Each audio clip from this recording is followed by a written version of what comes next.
So what's up, BW? This is your girl Fee, bringing you another Wisdom Wednesday.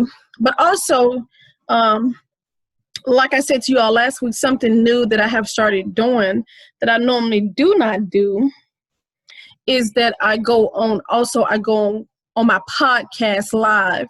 And normally I do my podcast separate than my YouTube videos because I like to interact with my audience on my podcast live because we are live. And so we have people from Ireland and all kinds of people just dropping in from different cities, different states, and even different countries. And so I like to engage with them and see where they are. But this month, because it has been a busy month for me. The month of October is my birthday. It's also my anniversary. And so we've been doing a lot of traveling, a lot of moving. And so this month I've been trying to kill two birds with one stone. And so y'all bear with me because I am trying to go live. And like I said, it's not something that I normally do when I'm doing these videos. Okay, and we're up and rolling. So this week, you all, and hello to everybody on the BWBW podcast. As always, drop a comment. Just so you guys know my podcast, I'm also doing my YouTube video.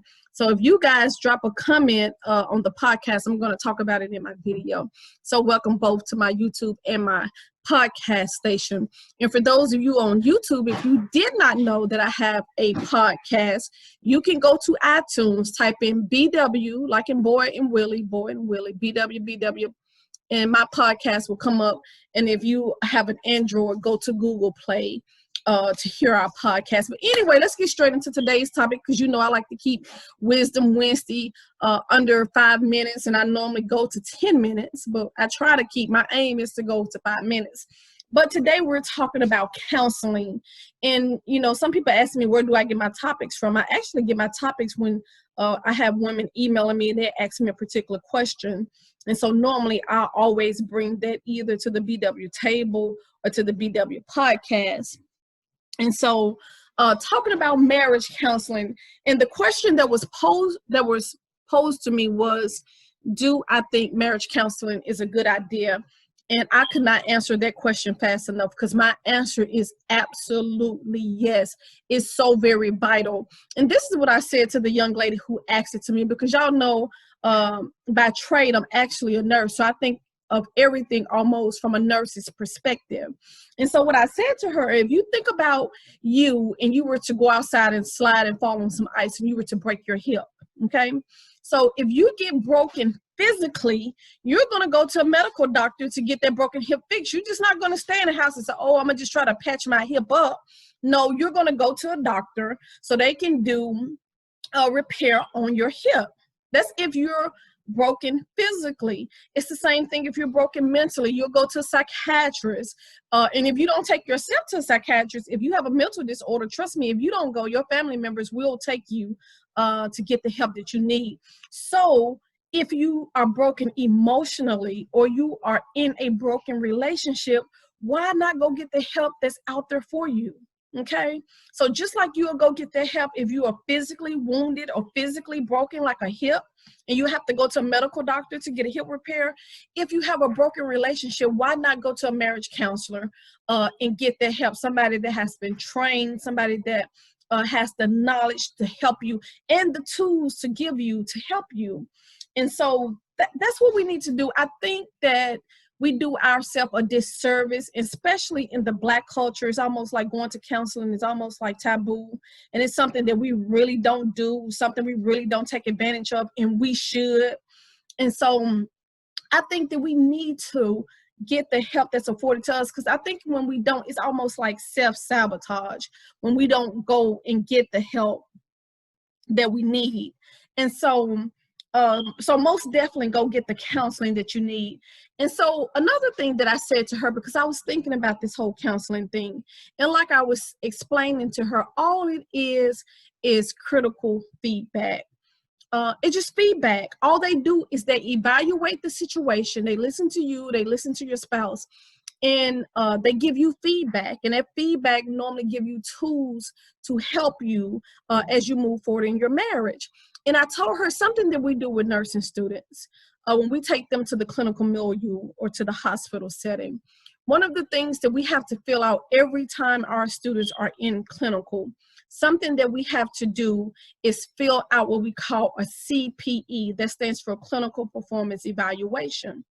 All that is feedback that they need to know. So they go out, they take care of the patients, and on their CPE, by the following week, before they come back to clinical the next week, we have sent them an electronic CPE. In other words, we have evaluated you, and then we're sending you the feedback that you need. And let me tell you something about feedback. Feedback is not always good. Feedback is not always something you want to hear. And something that I tell my students, you may not want it, but it's something that you need. Okay? You may not want it, but it's something that you need. And sometimes they get S's on their CPEs, means satisfactory. You did a good job in that area. And we are evaluating them on different areas. It may be a quality patient care, it may be safety, it may be professionalism that we grade them on. So it's a number of areas. Are they turning things in on time? So it's areas that we grade them in, just like we have different areas in our marriage. When you're in your marriage, you know, you have the sex area, you have your finances that you're dealing with in your marriage.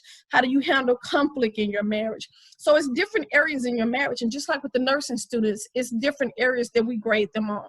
And so sometimes they get an S, which means satisfactory. Sometimes they get an N that means needs improvement. And then sometimes they get a U because some things are simply unsatisfactory, okay? If you give a patient a wrong medication, that's unsatisfactory, that's unacceptable. You can kill somebody, okay?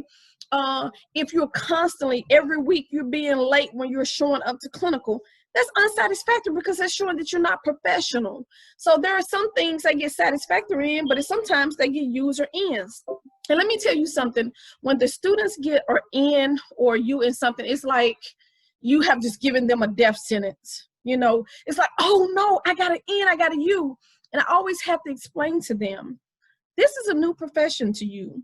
You don't know nursing. That's why you're in nursing school, to learn nursing. So you're not going to get a satisfactory on everything, because you don't know everything. And even me being a nurse 9 years, I'm still learning and growing as a nurse. I still don't know everything. It's things I need improvement on, okay?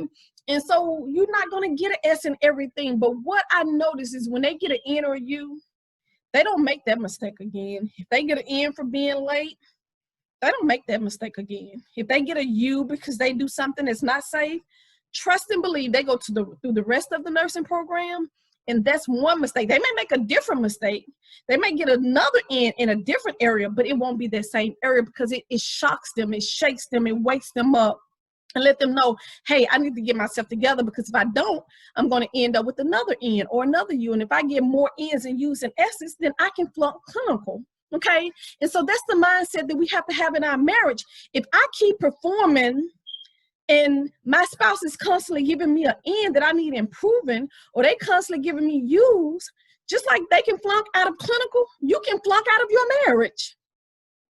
You know, depending on how your spouse is grading you, you know, because it's only so many N's and U's they're going to give you for so many years, okay?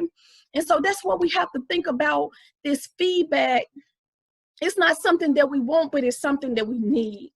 It's necessary that we have it. We need to get the help, and we got to get out of the mindset that outside people can't help me.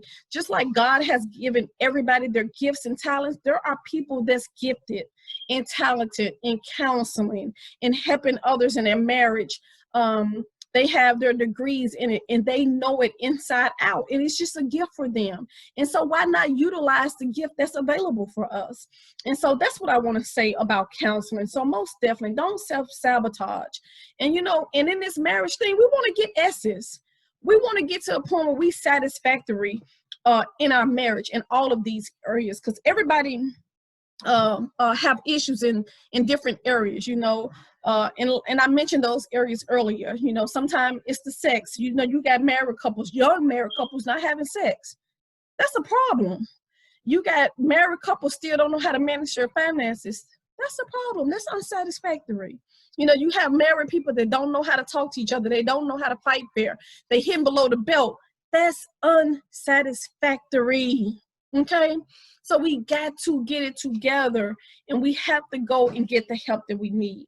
And so before I end this devotion, I want to give you a few pointers on how you pick a counselor. Because just when you're talking about a counselor, just like you have the good and bad with anything, everybody's not a good counselor. You know, let's just be honest. You know, everybody's not good at what they do, just like with nursing. You know, and I love my fellow nurses. Hats off to you. You're on the front line during this pandemic, but everybody's not a good nurse. You know, I've been in the game 9 years, and trust me, I've run into some bad nurses. And so just like you have bad nurses, you have bad counselors. So when you're picking a counselor, and this is some pointers that I want to give you. First, what you want to do, you want to pick somebody of the same culture, okay? That's one of my first tips, of the same culture. And when I say culture, I don't necessarily mean race. You know, culture can mean religion, from the same area you in, have the same beliefs, live in the same area. Because even if you're talking about northern and southern, there's a difference in people up north and people up south. You know, and how we think and how we move and the things that we do. So don't think that when I say culture that I always mean the same color, because there's so many other things that I'm talking about. And religion can be one of them. You know, just like for my husband and I, we're Christians. And not only are we Christians, we're Seventh-day Adventists. So what would we look like if we go get an atheist as a counselor? Okay. They wouldn't understand if we were talking about something like unequally yoked. Or they ask us, well, how do you handle conflict? And we say, we pray to God, you know. So you want to think about that. So you want to get somebody who understands your culture, your religion, your background. So that's one of the things that you want to do. Another thing when you're picking a counselor, you want to make sure that you read the reviews. Everybody now is online. So make sure that you read the reviews of the counselor that you pick.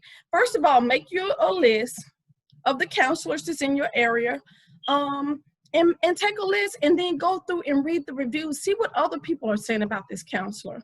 Also, if you know people who have went to counseling, get referrals from somebody else. You know, some people can tell you, hey, I used so-and-so and they were excellent. You know, so sometimes you can use referrals also. Another thing, and since I've started this ministry back in 2018, I've heard a lot of people say, I can't afford the counseling. Because, you know, let's be real, counselors, they anywhere from $150 to $200 an hour. And so you do have people say they can't afford it. But what a lot of people don't know, there's free counselors out there. I know years ago when me and my husband went to counseling, probably about 15 years ago, and our finances were a little bit shaky.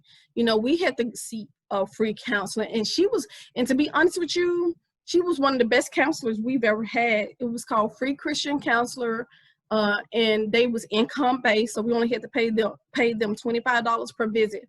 And when I tell you, she was one of the best I've ever seen. She was really good. So always look up free counseling in your area, because people offer that as well. So that's another thing when you're picking a counselor.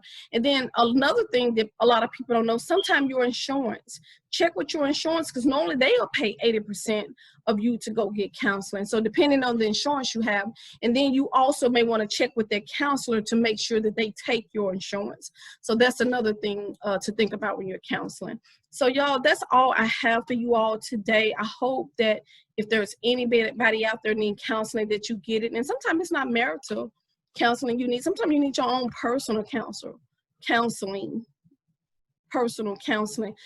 you toting so much baggage that you haven't unpacked. So sometimes you just need to go to counseling by yourself and work on you by yourself, you know, before you even bring your husband into the fold or your wife into the fold. And so those are just my pointers for Wisdom Wednesday. I hope you all are blessed by this. And you know what I always say,